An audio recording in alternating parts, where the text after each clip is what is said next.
എല്ലാവർക്കും നമസ്കാരം. Prep together ക്ലാസ്സസിലേക്ക് എല്ലാവർക്കും സ്വാഗതം.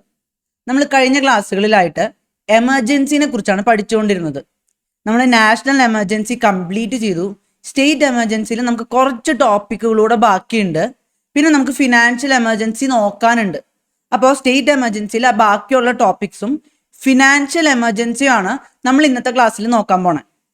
അപ്പോൾ സ്റ്റേറ്റ് എമർജൻസി അഥവാ പ്രസിഡൻഷ്യൽ റൂളിലെ പ്രോപ്പർ ആൻഡ് ഇംപ്രോപ്പർ യൂസ്, എപ്പോഴാണ് അത് പ്രോപ്പർ യൂസ് എന്ന് പറയാൻ പറ്റുക, എപ്പോഴാണ് ഇംപ്രോപ്പർ ആയിട്ടാണ് ആ ഒരു പ്രസിഡൻഷ്യൽ റൂൾ എന്ന ആ ഒരു ഭാഗം ഉണ്ടല്ലോ, അത് എപ്പോഴാണ് തെറ്റായിട്ട് അഥവാ ഇംപ്രോപ്പർ ആയിട്ട് നമ്മളുടെ കേന്ദ്രം ഉപയോഗിക്കുന്നു എന്ന് പറയാൻ പറ്റാന്നുള്ളതാണ് ഇവിടെ എക്സ്പ്ലെയിൻ ചെയ്യുന്നത്. ഇത് നമ്മുടെ സർക്കാരിയ കമ്മീഷൻ സെൻറ്ററും സ്റ്റേറ്റും തമ്മിലുള്ള റിലേഷൻസിനെ കുറിച്ച് പഠിക്കാനായിട്ട് നിയമിക്കപ്പെട്ടിട്ടുണ്ടായിരുന്നു. ആ ഒരു കമ്മീഷന്റെ പഠനങ്ങളെല്ലാം ഉപയോഗിച്ച് നമ്മളുടെ ബൊമ്മായി കേസിനെ കുറിച്ച് നമ്മൾ മുന്നത്തെ ക്ലാസ്സിൽ പറഞ്ഞതാണ്. ഇവിടെ പ്രസിഡൻഷ്യൽ റൂൾ കൊണ്ടുവരുന്നതിനെതിരെ ബൊമ്മായി കേസിൽ നമ്മുടെ സുപ്രീം കോടതി പ്രോപ്പർ ആയിട്ടുള്ള ഇന്റർവെൻഷൻസ് അഥവാ ഇടപെടൽ നടത്തിയിട്ടുണ്ടായിരുന്നു. അപ്പൊ ആ ഒരു സമയത്ത് ഈ സർക്കാരിയ കമ്മീഷന്റെ റിപ്പോർട്ടൊക്കെ വായിച്ചിട്ട് സുപ്രീം കോടതി പറഞ്ഞു, ഇന്ന സമയങ്ങളിൽ ഇത് പ്രോപ്പർ യൂസ് ആണ്, പ്രോപ്പറാണ്, നമ്മുടെ ഭരണഘടന പറഞ്ഞിട്ടുള്ളത് പോലെ തന്നെയാണ് ആ സമയങ്ങളിൽ ഉപയോഗിക്കുന്നത്. പക്ഷേ ചില സമയങ്ങളിൽ അത് ഇംപ്രോപ്പർ ആവും, ഭരണഘടനയ്ക്ക് വിരുദ്ധമാവും. അപ്പോൾ അങ്ങനെ കാറ്റഗറൈസ് ചെയ്തു ആ ഒരു ബൊമ്മായി കേസിൽ. ഈ സർക്കാരിയ കമ്മീഷൻ റിപ്പോർട്ട് ഉണ്ടായത് 1988 വളരെ ഇമ്പോർട്ടൻ്റ് ആണ്. സെൻട്രൽ സ്റ്റേറ്റ് റിലേഷൻസ് നമ്മൾ നോക്കുമ്പോൾ വളരെ ഇമ്പോർട്ടൻ്റ് ആയിട്ടുള്ള ഒരു ഭാഗമാണ്. നമ്മൾ കഴിഞ്ഞ ക്ലാസ്സുകളിലും പറഞ്ഞിട്ടുള്ള ഭാഗമാണ്. നിങ്ങൾ എപ്പോഴും ഓർത്ത് വെക്കണം, സർക്കാരിയ കമ്മീഷൻ എന്ന് പറയുന്നത് സെൻട്രൽ സ്റ്റേറ്റ് റിലേഷൻസ് ബന്ധപ്പെട്ടിട്ടുള്ളതാണ്. അതിനുശേഷം Bommai case very important again. ഈ ഒരു പ്രസിഡൻഷ്യൽ റൂൾ സ്റ്റേറ്റ് എമർജൻസിക്കെതിരെയൊക്കെ വലിയൊരു ഇടപെടൽ നമ്മളുടെ സുപ്രീം കോടതി നടത്തിയ അത്രയും ഇമ്പോർട്ടൻ്റ് ആയിട്ടുള്ളൊരു കേസ് ജഡ്ജ്മെന്റ് ആണ് നമ്മളുടെ ബൊമ്മായി കേസ് ജഡ്ജ്മെന്റ്. 1994 ആ ഒരു ജഡ്ജ്മെന്റ് ഉണ്ടായിരുന്നത്. അപ്പൊ നമുക്ക് നോക്കാം എന്തൊക്കെയാണ് പ്രോപ്പർ യൂസ്, എപ്പോഴൊക്കെയാണ് ഈ ഒരു പ്രസിഡൻഷ്യൽ റൂൾ കൊണ്ടുവരുന്നത് ഭരണഘടനയ്ക്ക് പ്രോപ്പറായിട്ട് പറഞ്ഞിട്ടുള്ളത് പോലെ ആകുന്നത്. അതുപോലെ തന്നെ എന്തൊക്കെയാണ് ഇംപ്രോപ്പർ യൂസ് എന്ന് നോക്കാം. ആദ്യം തന്നെ പ്രോപ്പർ യൂസ്. പ്രോപ്പർ യൂസിൽ ആദ്യത്തെ പോയിന്റ് ആയിട്ട് വരുന്നത് ഹങ് അസംബ്ലി. അതായത് നമ്മളുടെ നിയമസഭയിലോട്ട് ഇലക്ഷൻ ഒക്കെ നടത്തി കഴിഞ്ഞിട്ട് അവിടെ പ്രോപ്പർ ആയിട്ടുള്ള മെജോറിറ്റി ആർക്കും ഇല്ല. നമുക്കറിയാം നമ്മളുടെ കേരളത്തില് 140 നിയോജക മണ്ഡലങ്ങളാണുള്ളത് നമ്മളുടെ ലെജിസ്ലേറ്റീവ് അസംബ്ലിയിലോട്ടായിട്ട്, അതായത് നിയമസഭയിലോട്ടായിട്ട്. അപ്പൊ ആ 140 നിയോജക മണ്ഡലങ്ങളിൽ നമ്മളുടെ കഴിഞ്ഞ ഉമ്മൻചാണ്ടി സർക്കാരിന്റെ സമയത്ത് വളരെ അടുത്തടുത്തായിരുന്നു ആ മെജോറിറ്റി നിൽക്കുന്നുണ്ടായിരുന്നത്. ജസ്റ്റ് 70 ക്രോസ് ചെയ്തിട്ടൊക്കെ ഉണ്ടായിരുന്നുള്ളൂ. ചില MLA അങ്ങോട്ടോ ഇങ്ങോട്ടോ പോയിരുന്നെങ്കിൽ ഭരണം തന്നെ മാറി മറിഞ്ഞാണ്. അവിടെ അവർക്ക് മെജോറിറ്റി കണ്ടെത്താൻ കഴിഞ്ഞു. പക്ഷെ ചില സമയങ്ങളിൽ ഇപ്പൊ നിങ്ങൾ ആലോചിച്ച് നോക്കിയേ, 140 70 LDFന് 70 UDFന് 70. അപ്പൊ എന്തായി, ആർക്കും മെജോറിറ്റി ഇല്ല. ആ ഒരു അവസ്ഥേനെയാണ് നമ്മൾ ഹങ് അസംബ്ലി എന്ന് പറയുന്നത്. ആ സമയത്ത് വേണമെങ്കിൽ ഇങ്ങനത്തെ ഒരു പ്രസിഡൻഷ്യൽ റൂൾ കൊണ്ടുവരാൻ പറ്റും. അത് പ്രോപ്പർ യൂസ് ആണ്.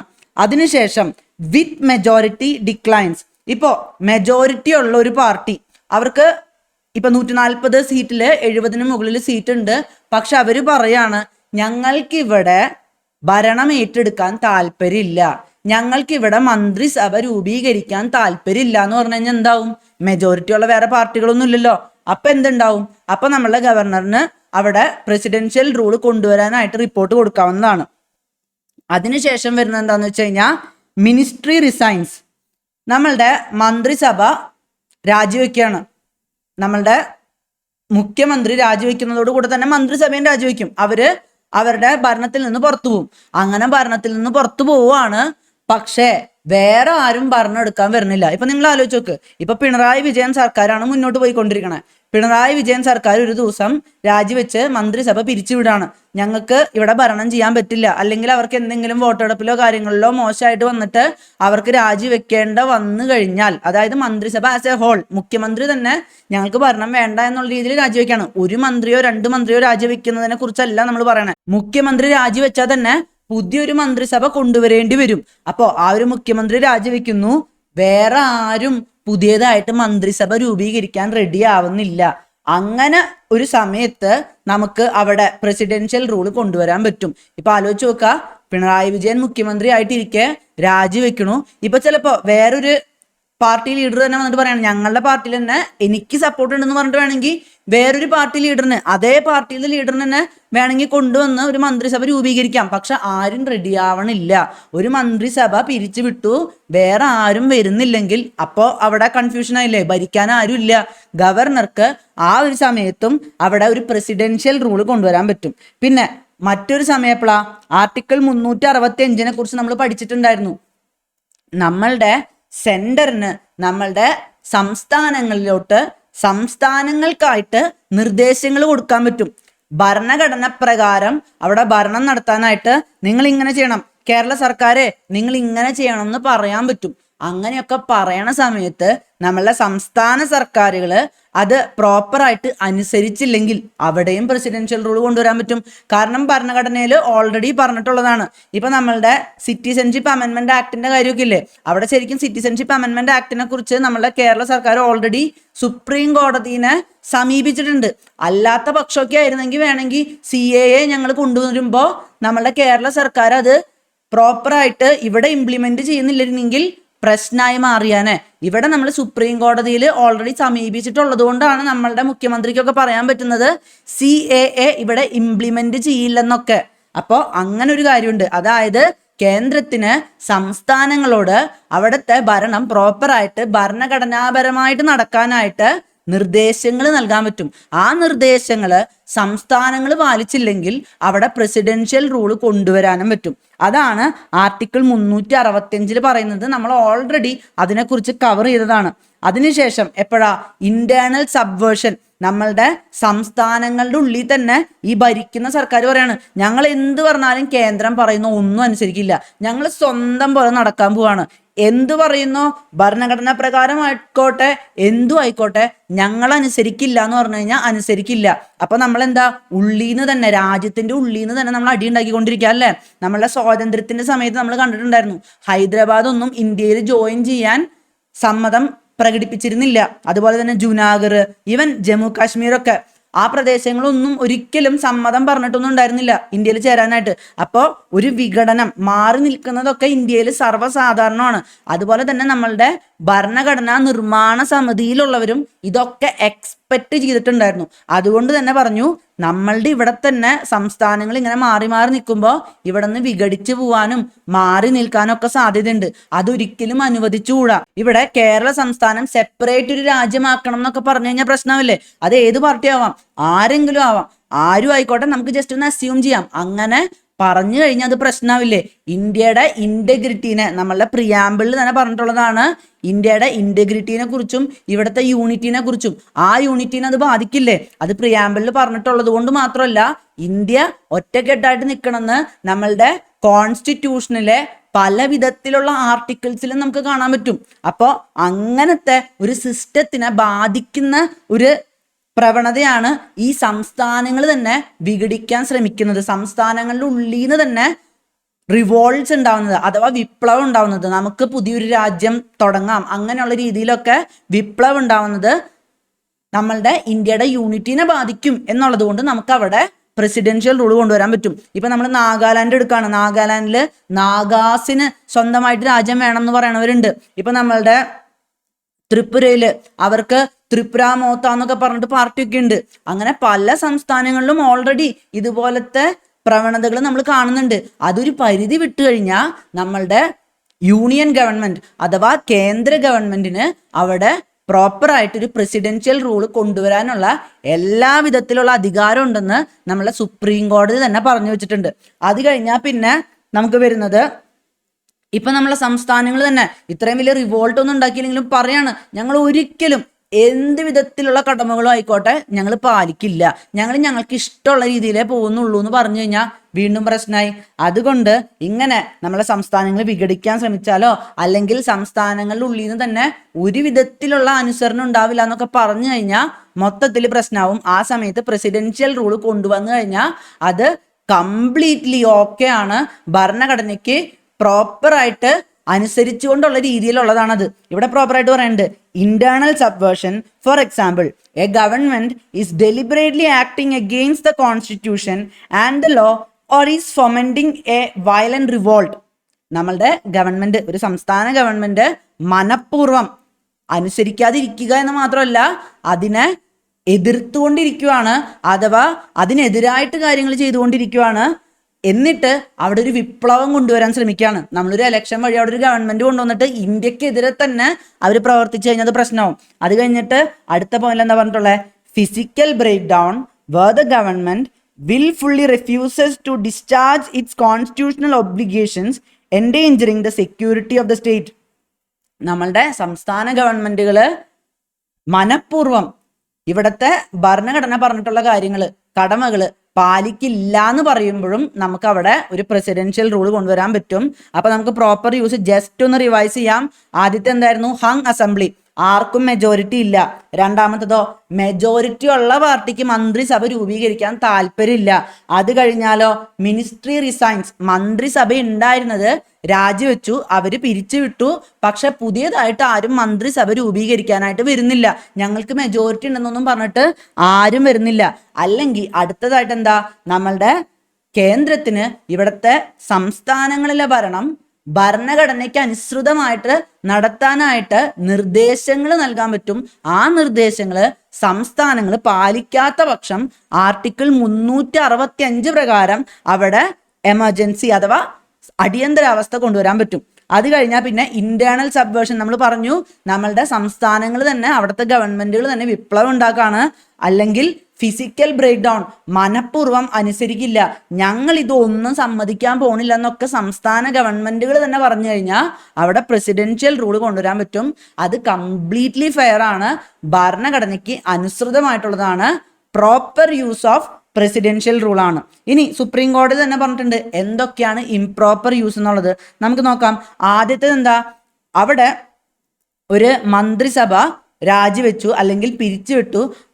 ഇപ്പോൾ അവരുടെ ഭൂരിപക്ഷം നഷ്ടപ്പെട്ടതുകൊണ്ടായിരിക്കും ചിലപ്പോൾ നിയമസഭയിൽ ചിലപ്പോൾ പറയാണ്, ഇപ്പൊ ഞങ്ങൾക്ക് കമ്മ്യൂണിസ്റ്റ് പാർട്ടിയുടെ കൂടെ നിൽക്കാൻ താല്പര്യമില്ല, ഞങ്ങൾക്ക് ഇപ്പോൾ കുറെ അധികം ഘടകകക്ഷികളുണ്ടല്ലോ. ഇപ്പൊ കമ്മ്യൂണിസ്റ്റ് പാർട്ടിക്ക് തന്നെ communist party of India, Marxist, അവരാണ് മെയിൻ. CPIM, അതിന്റെ കൂടെ CPI ഉണ്ട്, കമ്മ്യൂണിസ്റ്റ് പാർട്ടി ഓഫ് ഇന്ത്യ. പിന്നെ വേറെ ആരൊക്കെയുള്ള? INL ഉണ്ട്, അതുപോലെ തന്നെ നമ്മളുടെ RJD ഉണ്ട്, പിന്നെ ജനതാദൾ S ഉണ്ട്. അങ്ങനെ കുറെ അധികം പാർട്ടികളുണ്ട്. അപ്പോൾ ഇവരിൽ ആരെങ്കിലുമൊക്കെ വിട്ടുപോയി കഴിഞ്ഞു കഴിഞ്ഞാൽ ചിലപ്പോൾ അവർക്ക് അവരുടേതായിട്ടുള്ള ഭൂരിപക്ഷം നഷ്ടപ്പെടും. അപ്പൊ ചിലപ്പോൾ ഈ അടിയന്തര പ്രമേയം ഒക്കെ കൊണ്ടുവരാന്നൊക്കെ പറയില്ലേ, അതൊക്കെ കൊണ്ടുവരുമ്പോൾ അവർക്ക് ഭൂരിപക്ഷം തെളിയിക്കാൻ പറ്റാണ്ടാവുമ്പോൾ അവർ രാജിവെച്ചേ പറ്റൂ, അവർ പിരിച്ചു വിട്ടേ പറ്റൂ. അങ്ങനെ പിരിച്ചു വിടുന്ന സമയത്ത് നമ്മളുടെ ഗവർണർ ചെക്ക് ചെയ്യണം, പുതിയൊരു മന്ത്രിസഭ രൂപീകരിക്കാൻ ആരെങ്കിലും ഉണ്ടോ. ഇവ ചിലപ്പോൾ INL ഇപ്പോൾ നമ്മളുടെ LDF പോയിട്ട് ചിലപ്പോൾ UDFന്റെ കൂടെ പോയി ചേരും. ആ സമയത്ത് നോക്കണം UDFന് അവിടെ ഒരു മെജോറിറ്റി ഉണ്ടാക്കാൻ പറ്റുമോ. UDFന് മെജോറിറ്റി ഉണ്ടാക്കാൻ പറ്റുമെങ്കിൽ അവരോട് അത് ചെക്ക് ചെയ്തിട്ട് വേണം നമ്മളുടെ പ്രസിഡൻഷ്യൽ റൂളിനായിട്ട് പറയാനായിട്ട്. അല്ലാതെ ഇവിടെ മന്ത്രിസഭ പിരിച്ചുവിട്ടു എന്നാ ഓക്കെ പോട്ടെ എന്ന് പറയാൻ പറ്റില്ല. പിന്നെ അത് മാത്രമല്ല, ചിലപ്പോൾ ഒരു മുഖ്യമന്ത്രി രാജിവെച്ച് ചിലപ്പോൾ വേറൊരാൾ മുഖ്യമന്ത്രി ആവാൻ വരുമായിരിക്കാം. അതൊക്കെ ചെക്ക് ചെയ്യണം. അത് ചെക്ക് ചെയ്യാണ്ട് ഒരിക്കലും ഗവർണർ പ്രസിഡൻഷ്യൽ റൂളിലോട്ട് പോകരുത്. അപ്പോൾ ഗവർണർക്ക് അത് വെറുതെ ഇഷ്ടമുള്ള പോലെ നിങ്ങൾ പിരിച്ചുവിട്ടില്ലേ, എന്നാൽ ഞാൻ പുതിയ പ്രസിഡൻഷ്യൽ റൂൾ കൊണ്ടുവരുന്നു എന്ന് പറയാൻ പറ്റണ ഒരു പവറൊന്നും അല്ല കൊടുത്തിട്ടുള്ള. പ്രോപ്പറായിട്ട് ചെക്ക് ചെയ്തിട്ട് വേണം അത് കൊണ്ടുവരാനെന്ന് നമ്മളുടെ SR ബൊമ്മൈ കേസില് സർക്കാരിയ കമ്മീഷൻ റിപ്പോർട്ടിന്റെ പല വിധത്തിലുള്ള പഠനങ്ങൾ നോക്കിക്കൊണ്ട് നമ്മളെ സുപ്രീം കോടതി പറഞ്ഞിട്ടുണ്ട്. അടുത്തതായിട്ട് എന്താ പറയുന്നത്? where the governor makes his own assessment of the support of a ministry in the assembly and recommends imposition of president's rule without allowing the ministry to prove its majority on the floor of the assembly. ഇപ്പോ ഒരു മന്ത്രിസഭയ്ക്ക് ഭൂരിപക്ഷം ഇല്ലെന്ന് നമ്മളെ governor തന്നെ ഒന്ന് assume ചെയ്യാണ്. ഇവിടുത്തെ പിണറായി വിജയൻ മന്ത്രിസഭയ്ക്ക് ഇവിടെ പ്രോപ്പർ ആയിട്ടുള്ള ഭൂരിപക്ഷം ഒന്നും ഇല്ല എന്ന് നമ്മളെ ഗവർണർ അങ്ങോട്ട് ചിന്തിച്ചിട്ട് പ്രസിഡൻഷ്യൽ റൂൾ പറയാൻ പോവാണ്. അതൊന്നും സമ്മതിക്കില്ല, അങ്ങനെയൊന്നും ചെയ്യാൻ പാടില്ല. ഇപ്പോ പിണറായി വിജയൻ മുഖ്യമന്ത്രി ആയിട്ടുള്ള മന്ത്രിസഭയ്ക്ക് ഇവിടെ മെജോറിറ്റി ഇല്ലെങ്കിൽ, മെജോറിറ്റി ഇല്ല എന്ന് നമ്മളെ ഗവർണർക്ക് തോന്നുകയാണെങ്കിൽ ആദ്യം നിയമസഭയിൽ ഒരു വോട്ടെടുപ്പ് നടത്തണം. വോട്ടെടുത്ത് അവിടെ മെജോറിറ്റി ഉണ്ടോ ഇല്ലയോ എന്ന് തെളിയിക്കണം. അതാണ് they should be given an opportunity to prove their majority on the floor of the assembly. അതായത് നിയമസഭയിൽ വെച്ചിട്ട് അവർക്ക് മെജോറിറ്റി കാണിക്കാനുള്ള ഒരു അവസരം കൊടുക്കണം. അല്ലാതെ ഗവർണർക്ക് ഇഷ്ടമുള്ള പോലെ ഇവർക്ക് മെജോറിറ്റി ഇല്ല എന്ന് തോന്നുന്നു അങ്ങനെ ഒന്നും തീരുമാനിക്കാൻ പറ്റില്ല. പ്രോപ്പറായിട്ട് അവിടെ വോട്ടെടുപ്പ് നടത്തിയിട്ട് വേണം തീരുമാനം എടുക്കാനായിട്ട്. പിന്നെ അല്ലാത്ത പക്ഷം എന്താ പറയണേ, ഡിഫീറ്റ് ഇൻ ജനറൽ ഇലക്ഷൻസ്. അതായത് ഇപ്പൊ നമ്മളെ പാർലമെന്റിലോട്ടുള്ള ഇലക്ഷൻ നടന്നു. ഇപ്പൊ ആലോചിച്ച് നോക്ക്, കോൺഗ്രസ് ആണ് കേരളം ഭരിച്ചുകൊണ്ടിരിക്കണെന്ന് ആലോചിച്ച് നോക്ക്. കോൺഗ്രസ് തന്നെയായിരുന്നു കേന്ദ്രത്തിൽ ഭരിച്ചുകൊണ്ടിരുന്നിരുന്നത്. അപ്പൊ പെട്ടെന്ന് നമ്മളുടെ പാർലമെന്റിലോട്ടുള്ള ഇലക്ഷൻ നടന്നിട്ട് നമ്മളുടെ കേന്ദ്രത്തിൽ ഭരിക്കണ കോൺഗ്രസിന് അവരുടെ ഭരണം നഷ്ടപ്പെട്ടു എന്ന് വിചാരിക്കും. അപ്പൊ പുതിയ ഒരു ഒപ്പോസിഷൻ പാർട്ടി വരില്ലേ, ഇപ്പൊ BJP ആണ് വരുന്നത്. ഇതൊക്കെ അസംഷൻസ് ആണ്. BJP ആണ് വരുന്നത്. അപ്പൊ BJP പ്രതികാരം കാരണം നമ്മളെ കേരളത്തിലത്തെ മന്ത്രിസഭേനെ പിരിച്ചുവിട്ടിട്ട് അവിടെ പ്രസിഡൻഷ്യൽ റൂൾ കൊണ്ടുവരാൻ തീരുമാനിക്കുകയാണെങ്കിൽ അത് ഇംപ്രോപ്പർ യൂസ് ആണ്. ഇപ്പൊ നിങ്ങൾ വിചാരിക്കുന്നുണ്ടാവും ഇങ്ങനെയൊക്കെ നടക്കുമെന്ന്.